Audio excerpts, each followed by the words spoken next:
known around the world for our education, our sophistication, our peacekeeping. And now we're known as Communist Canada, right? That's a tragedy. It is truly a tragedy. Because one of Canada's proudest moments was actually when Diefenbaker created the Canadian Bill of Rights. Woo! And it truly is. It was our declaration to the world. It was our commitment to freedom and to equality under the law for all people. It was our way of saying to everybody else in the world, this should be the standard.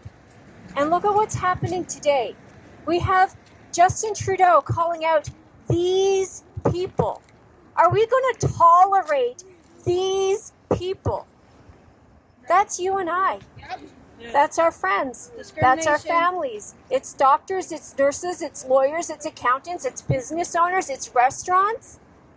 We are representative of society. It is discrimination, right? And discrimination, and I said this when I ran in the election, discrimination based upon medical choice is no different than discrimination based upon race, color, or sexual orientation. Discrimination is wrong, period. Right? So John F. Kennedy, though, said, and I want to quote, "In the long history of the world, only a few generations have been granted the role of defending freedom in its hour of maximum danger." Well, I'm here to tell you this is the hour of maximum danger. And I totally agree with Chris. People are not aware. They don't see it. And it is our job to help them with compassion and with kindness, not with confrontation, not with argument, with compassion, with kindness, with questions to help them see it. But aren't we the lucky ones? It's our responsibility to defend freedom. We're that generation. But I suspect you're up for the challenge. You're here. So just to give you a little bit more background about me, my name is Nadine Mulwood. I did run in the federal election in 2019 and 2021. I did run in the Senate race. People ask me why. Why? Freedom is why.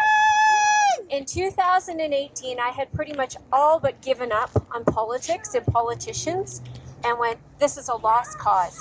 I hadn't voted in the previous elections, hadn't voted in 2 of them, because I didn't think any of them were worthy of my vote. And that was the truth. And then this man called Maxime Bernier came along, and whether you like him or not is irrelevant. And it's federal, it's not provincial. There's things we need to do provincially. We need to bring things back to our communities and make them local, make them known here. Absolutely. But he gave me hope. He honestly did. He gave me hope. I listened to this man speak and I went, wow, he doesn't talk like a politician. He left a very lucrative career, which has got to stop, by the way. This whole career out of politics, that's bullshit. Forgive me. We got little ones. That has got to stop. That is the problem. We need to implement term limits. You can't go and take a poli-sci degree and then go work for the government on our dime and make a career out of that. No experience. They can't relate to us. Why? Because they're not one of us. I've owned businesses my whole life. I know how hard you work. Why? Because I have to work just as hard. I don't want to take the government's $2,000. Go get stuffed. Get out of my way. I'll earn my own $2,000. That's government's role, is to stay out of our way, to protect our civil liberties, to make sure that we have the means, the tools to take care of ourselves. We don't need them to take care of us. Forgive the passion. No. And when I ran for government, people go, okay, right, so you want to be a politician. And I went, that's a dirty word in my house. I don't want to be a politician. I like representative, right? I don't even mind being called a statesman. And there's a big difference between that and being a politician. Politicians want power, right? They want control. A representative, a statesman, they're here to make sure that your voices get heard. And there's a big difference. I did this not for me. I can go plunk my butt on a beach and probably at 50 years old, relax and enjoy what I've got left of my life and be quite happy. I did this for my daughter. Woo! How many of you are parents? Yep. Yep. Pretty much everybody. Yep. That's what scares the crap out of me right now. Yeah. Is what are we leaving for the next generation? As Mr. Kennedy said, only a few generations have been granted the role of defending freedom. Well, freedom is not free. Yeah. It comes at a cost. And the freedoms we enjoy today have come at the cost of a lot of blood spilled through wars. Yep.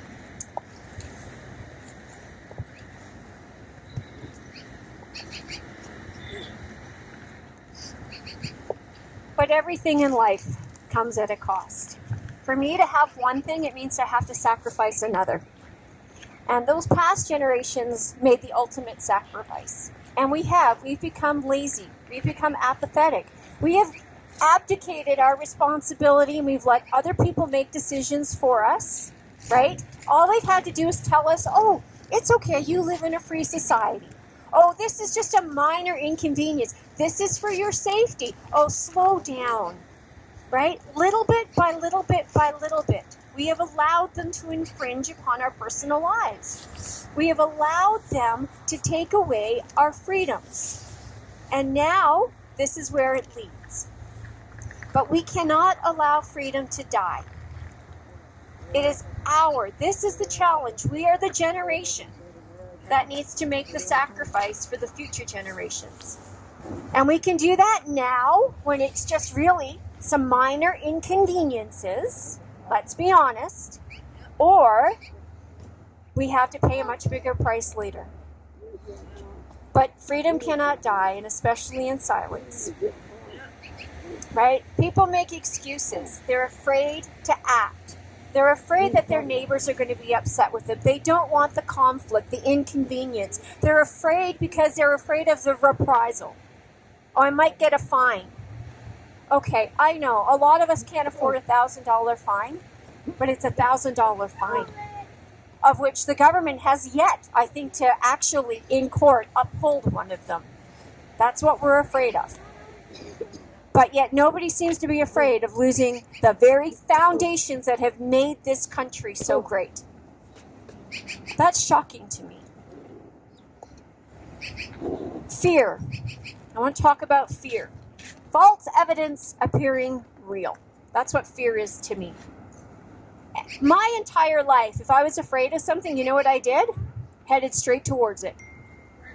Headed straight on towards it. Look it in the face and go, is this really worthy of being afraid of?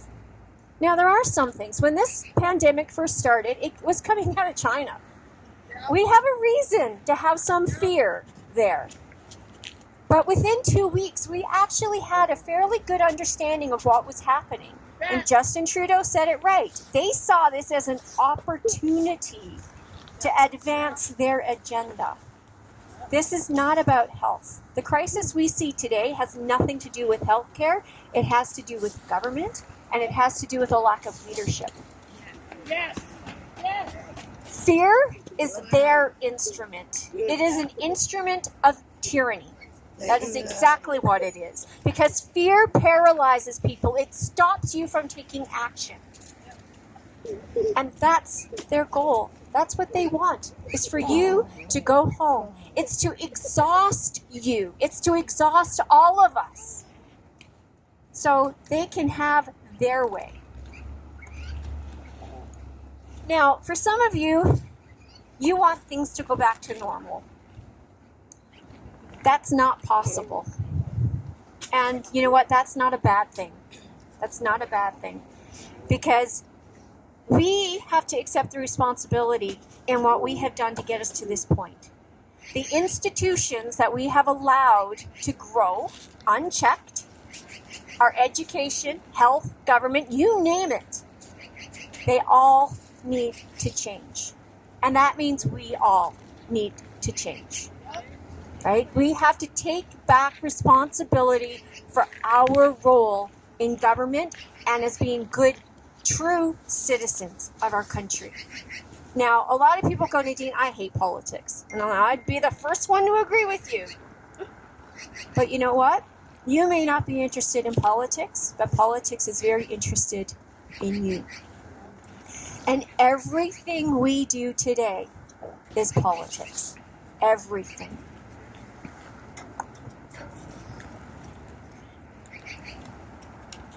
The thing you also have to know is things are going to get worse still before they get better. And that's okay. I'm of the opinion at this stage, at this point in this war, and it is a war, do not kid yourself, we are at war, that we need to force them to push harder. They are the ones that need to actually implement their objectives, their goals, push harder to bring more people like us along. That's how people wake up when it does impact them. Because that's the only thing that makes a difference is when it impacts you. And that's what's going to wake people up. When they come out and say, hey, 3 jabs or you're unvaccinated. People are going to go, excuse me? It was 2 and I'm done. You know what? Our numbers just grew substantially. Substantially. And that's, we need to push them to do that right now. So it's going to get a little worse before it gets better. But that's okay. Don't be afraid of that. We only heal in pain. Right? We need that shock. But it's your courage. I want to talk about courage. Because you know what? People think, oh, Nadine, you are so brave. That's courage. You know what? I wasn't born brave. Anybody in here born brave, born courageous, born without fear? Courage is acting despite the fear. And you want to know something? I'm going to tell you the good news. It's a choice. Yep. You choose to be brave. Your neighbors choose to be brave. And by you, through the little acts that you do every day, the courage that you display, that gives other people the strength to be courageous too. You become their pillars. You, by leading through example, become the strength. You give courage to other people by doing what you do, and they need to see it. I walk into Walmart, I don't ever wear a mask, and I walk in and I'm not ashamed. I walk in with my head held high, and I'm like, hello! And I walk in with the biggest smile. Woo! And I'll tell you, them greeters at the door, they may be wearing a mask, but they're smiling back at me. Yeah. I know they are, because I can see it in their eyes. We have to hold the line right now, though. I know for many of us, we've been at this a long time. And I know some of us are getting tired. I know I have my days. And I'm getting tired too. But we have to hold the line. You know what? Because we are holding this space for more people to join. Yep. Okay? So hold the line. Don't be afraid. And I know I'm speaking to the converted, but if there's something in this that you can now take out and share this with your neighbors, your friends, your community. That's the goal.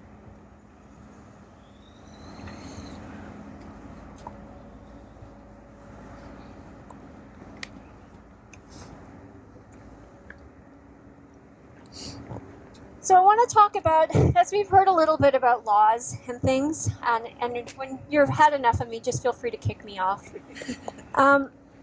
Don't confront the police. You know, if you ever find yourself in that situation, you can speak to the police, you can challenge them, but be respectful. Because for you, it's not worth it. Right? It's just not worth it. But that doesn't mean that they get to go unchallenged. Right? I've gone face to face with our CMP officers. They're not bad people. They're confused. They're misguided. They think they're doing the right thing. Some of them know they're doing the right thing and they do it anyway. That's okay. That's called society today. But again, compassion. But don't let them off the hook. When somebody tells me I should be wearing a mask, why? Why? What's the benefit for you, for me? Have you looked at the science, the research, the data?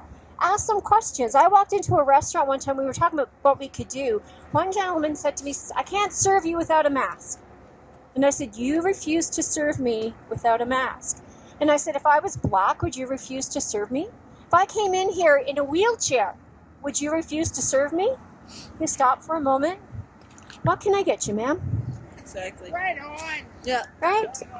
So Yeah. lead by example. Give them a reason to want to serve you instead of a reason not to. That's how I look at it. But the responsibility does fall on us right now to restore and restrict the proper function of government. Government is out of control. Completely out of control. Government has one role. And if you don't know what that role is, there's a great book. It's written by Frederick Bastiat. It's called The Law. And it'll tell you what the proper role of government is. It'll take you an hour to read it. It's all of 80 pages. And the proper role of government is only one thing: to protect your and mine civil liberties, our rights. Our rights were granted to us by a much higher authority than any man. They came from God. That is enshrined in our legal system. That is the foundation of our society, and no government has the authority under any circumstances, I don't care what the crisis or the emergency, to take them away from you. Right on. We need to re-educate people as to what our rights are and what our duty as citizens of this country are. Woo! So we're not going back to normal. We're going to create something new. We're going to create something better. Not the Klaus Schwab better. Something better for us.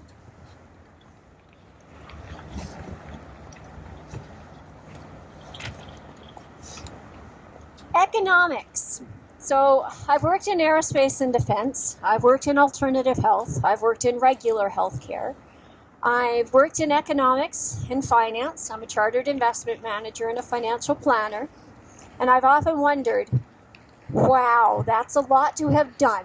Maybe I should have taken something and stuck with it a little longer. But now I understand, because all of those things are interconnected. Every one of them. And when I see the circumstances we're in today, I understand why God had me jump around and do all those things. Because economics is politics. Finance is politics. Healthcare is political. Everything has become politics. And everything is interconnected. It's all interwoven. And the government has been working for a very long time at creating the circumstances in which they gain more and more control, more and more power, the power that we have given them. We need to stop that. So how are we going to do that? And we've already heard some things. Buy local. Government has to be local. Decisions have to be made at a local level. We have to stop this big government, big tech. How many of you have decided, well, I'm no longer going to participate in Facebook, Twitter? Some people have. Yep. That makes a statement. We need to speak with our dollars. We do need to change how we vote. We need representatives that are going to stand with us, Yep. not sit at home and collect a paycheck and hope they're going to get 2 terms for a pension. Because that's what most of them do. They're following along because the leader told them this. Well, that's not what we pay you to do. If I am going to have to sit here and you say, well, sorry, but this is what Mr. Kenny says. I can't object to that. I can't have a voice. Well, what the hell are you doing there? Yep. Exactly. Except wasting our money. Yep. Step aside. We don't need you. They're supposed to represent us, not the leader. Yep. Big tech, big business, big government. This is the threat. And that's the threat that we need to acknowledge, and we need to bring things back. We need to break it down small and local. We need to support one another. This is critically important because economically things are going to collapse. And I'm going to give you that. That's right now. I mean, Ray Dalio has come out and he's just got a new book. This is part of the things that I do on a daily basis.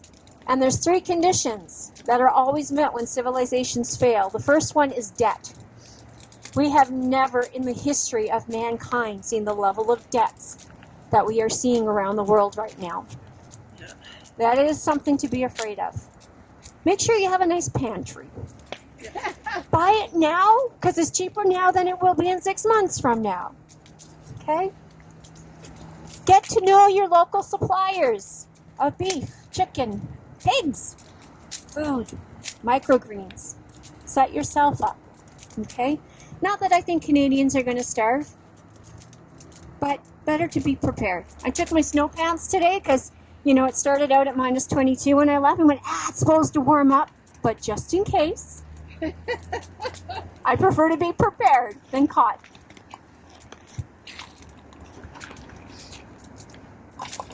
Last thing I want to talk about is hope, because so much of what we've talked about is so hard to listen to, and it's easy to get discouraged. But oddly enough, if you look up the word Nadine, my name, you know what it means? Hope. It actually means hope. For fun one day, somebody said to me, Nadine, what are you going to do? Purpose, all the stuff in life. I did my numerology. In numerology, the number one thing that comes up for me? Freedom. Woo! Freedom. Woo! I was shocked. I was like, okay, I'm in the right place. Right on. But remember, it's always darkest before the dawn. But the light always defies the darkness. The sun always rises. And hope is that light. You are the sun. You are the real leaders. In this war, you are the generals, the colonels, the captains. Hold the line. And on that note,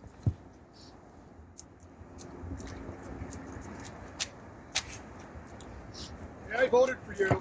hopefully you don't regret that decision.